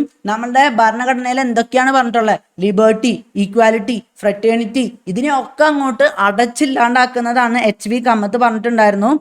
വേറെ ഒരു ഡെമോക്രാറ്റിക് ഇൻസ്റ്റിറ്റ്യൂഷൻസിലും ഇതിന്റെ ഒരു പാരലൽ അഥവാ ഇതിന്റെ ആ ഒരു പാറ്റേണിലുള്ള കാര്യങ്ങൾ നമുക്ക് അധികം കാണാൻ പറ്റില്ലെന്നാണ് പറഞ്ഞത്. നമുക്ക് അമേരിക്കയിലാണ് നമ്മൾ ആ ഒരു നമ്മൾ എന്താ പറയുക നാഷണൽ റിക്കവറി ആക്ട്, അതിനെ ആ ഒരു പാറ്റേൺ ഫോളോ ചെയ്തിട്ടാണ് നമ്മളിത് കൊണ്ടുവന്നത്. പക്ഷെ അതൊരു ആക്ട് ആയിരുന്നു. ഇത് നമ്മളുടെ ഭരണഘടനയിലുള്ള ഭാഗം തന്നെയാണ്. പിന്നെ നമ്മൾ TT കൃഷ്ണമാചാര്യം പറഞ്ഞു ഇതൊരു കോൺസ്റ്റിറ്റ്യൂഷണൽ ഡിക്റ്റേറ്റർഷിപ്പ് ആക്കി മാറ്റും. പിന്നെ ചിലർ പറഞ്ഞു ഇതൊക്കെ അനിവാര്യം തന്നെയായിരുന്നു. നമുക്കറിയാം നമ്മളുടെ എന്താ പറയുക സ്വാതന്ത്ര്യത്തിന് സമയത്ത് നമ്മൾ കുറേ അധികം പ്രശ്നങ്ങളിൽ കൂടെ മുന്നോട്ട് പോയതാണ്. പാകിസ്ഥാൻ വിഭജനവും കാര്യങ്ങളൊക്കെ ആയിട്ട് കുറേ പ്രശ്നങ്ങൾ ഉണ്ടായിരുന്നു. അപ്പോൾ കുറേ പേർക്ക് തോന്നിയായിരുന്നു ഇതൊക്കെ ശരിക്കും ഇമ്പോർട്ടൻ്റ് ആണ്. നമ്മുടെ നാഷണൽ എമർജൻസിയിലാണെങ്കിലും സ്റ്റേറ്റ് എമർജൻസിയിലാണെങ്കിലും കുറേ പ്രൊവിഷൻസിൽ നമ്മൾ കാണും. നമ്മുടെ സുപ്രീം കോടതി വരെ പറഞ്ഞതാണ് സ്റ്റേറ്റ് എമർജൻസി കുറേ അനാവശ്യമായിട്ട് കൊണ്ടുവന്നു എന്നുള്ളത് സത്യമൊക്കെ തന്നെയാണ്. പക്ഷെ ചില കാര്യങ്ങളിൽ കൊണ്ടുവന്നേ പറ്റൂ. പ്രോപ്പർ യൂസ് നമ്മളുടെ സുപ്രീം കോടതി ഓൾറെഡി പറഞ്ഞിട്ടുള്ളതാണ്. അതുകൊണ്ട് തന്നെ അല്ലടി കൃഷ്ണ സ്വാമി അയ്യർ പറഞ്ഞു ഇത് നമ്മളുടെ ഭരണഘടനയുടെ ജീവശ്വാസമാണ്, ഇത് life breath of the constitution ആണെന്ന് നമ്മളുടെ അല്ലടി കൃഷ്ണസ്വാമി അയ്യർ നമ്മളുടെ ഭരണഘടനാ നിർമ്മാണ സമിതിയിലെ അംഗമായിരുന്ന ആ ഒരു വ്യക്തി പറഞ്ഞിട്ടുണ്ട്. അപ്പൊ നമുക്ക് ഈ ക്രിറ്റിസിസം ജസ്റ്റ് ഒന്ന് റിവൈൻഡ് ചെയ്യാം. നമ്മൾ ക്രിറ്റിസിസത്തിലോട് നോക്കുമ്പോൾ ആദ്യം തന്നെ അത് ഫെഡറൽ സ്ട്രക്ചറിനെ നശിപ്പിക്കും, നമ്മളെ കേന്ദ്ര ഗവൺമെന്റിന് എല്ലാ വിധത്തിലുള്ള അധികാരവും കൊടുക്കും, പ്രസിഡന്റിന്റെ കയ്യിൽ കുറെ അധികം അധികാരങ്ങൾ കൊടുത്ത് പ്രസിഡന്റിനെ ഒരു ഡിക്റ്റേറ്റർ ആക്കി മാറ്റും, നമ്മളുടെ സംസ്ഥാനങ്ങളുടെ ഫിനാൻഷ്യൽ ഓട്ടോണമി അഥവാ സാമ്പത്തികമായിട്ട് സ്വയം തീരുമാനങ്ങൾ എടുക്കാനുള്ള അധികാരത്തെ ഇല്ലാതാക്കും, നമ്മളുടെ ഫണ്ടമെന്റൽ റൈറ്റ്സ് അഥവാ മൗലിക അവകാശങ്ങളെ അർത്ഥമില്ലാതാക്കും. കാരണം നാഷണൽ എമർജൻസിയുടെ സമയത്ത് ഇതൊക്കെ എടുത്ത് കളയാം. പിന്നെ നമ്മളുടെ HV കമ്മത്ത് പോലുള്ള വ്യക്തികളെ എന്താണ് ഇതിനെക്കുറിച്ച് പറഞ്ഞതെന്ന് നമ്മൾ പഠിച്ചു. ടോട്ടാലിറ്റേറിയൻ സ്റ്റേറ്റ് ആക്കും, പോലീസ് സ്റ്റേറ്റ് ആക്കി മാറ്റും, ഇവിടുത്തെ ഐഡിയൽസ് ഒക്കെ കാറ്റിൽ പറത്തിക്കളയും. പിന്നെ TT കൃഷ്ണമാചാരി പറഞ്ഞു ഇതൊരു കോൺസ്റ്റിറ്റ്യൂഷണൽ ഡിക്റ്റേറ്റർഷിപ്പ് ആക്കി മാറ്റും, ഭരണഘടനയ്ക്ക് അനുസൃതമായിട്ട് നടത്തുന്ന ഒരു ഡിക്റ്റേറ്റർഷിപ്പ് അങ്ങനെയാക്കി മാറ്റും എന്ന് പറഞ്ഞിട്ടുണ്ടായിരുന്നു. പിന്നെ ചിലർ ഇതിനെ സപ്പോർട്ട് ചെയ്തിട്ടുണ്ടായിരുന്നു. അല്ലടി കൃഷ്ണസ്വാമി അയ്യർ പറഞ്ഞു ഇത് നമ്മളുടെ ഭരണഘടനയുടെ ജീവശ്വാസമാണ്. പിന്നെ മഹാബീർ ത്യാഗി പറഞ്ഞു ഇതൊരു സേഫ്റ്റി വാൽവാണ്. ഇവിടുത്തെ ഇന്ത്യ എന്നുള്ള ആ ഒരു സിസ്റ്റം, ഒരു ഡെമോക്രാറ്റിക് ഇൻസ്റ്റിറ്റ്യൂഷൻ ഇവിടെ നിലനിന്ന് പോകാനുള്ള അതിനായിട്ട് ഒരു സേഫ്റ്റി വാൽവാണ് ഈ ഒരു എമർജൻസി പ്രൊവിഷൻസ് എന്ന് നമ്മളുടെ മഹാബീർ ത്യാഗി പറഞ്ഞിട്ടുണ്ട്. അപ്പോൾ ഇങ്ങനെയൊക്കെയാണ് നമ്മളുടെ എമർജൻസി പ്രൊവിഷൻസിനെ കുറിച്ച് നമ്മൾ ഇന്ത്യൻ പോളിറ്റിയിൽ പറഞ്ഞിട്ടുള്ളത്.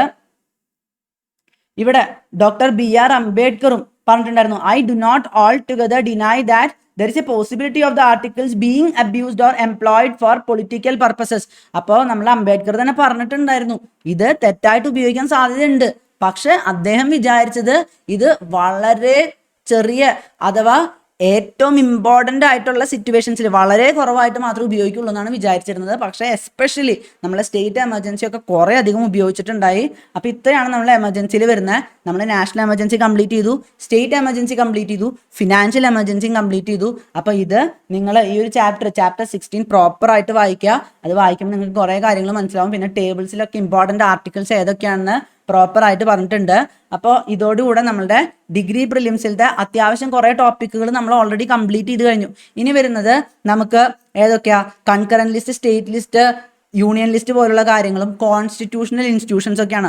ഇതൊക്കെ കുറച്ചും കൂടെ ഫാക്ച്വൽ ആയിട്ടുള്ള കാര്യങ്ങളാണ്. നിങ്ങൾ ഫാക്ട്സ് ഓർത്ത് വെച്ച് അത് ചിലപ്പോൾ കുഴപ്പിച്ച് ചോദിക്കും. അതിനത്ര എക്സ്പ്ലനേഷൻ്റെ ആവശ്യമുണ്ടെന്ന് തോന്നുന്നില്ല. അതുകൊണ്ട് തന്നെ അത് മാക്സിമം നിങ്ങളായിട്ട് കവർ ചെയ്യാൻ ശ്രമിക്കുക.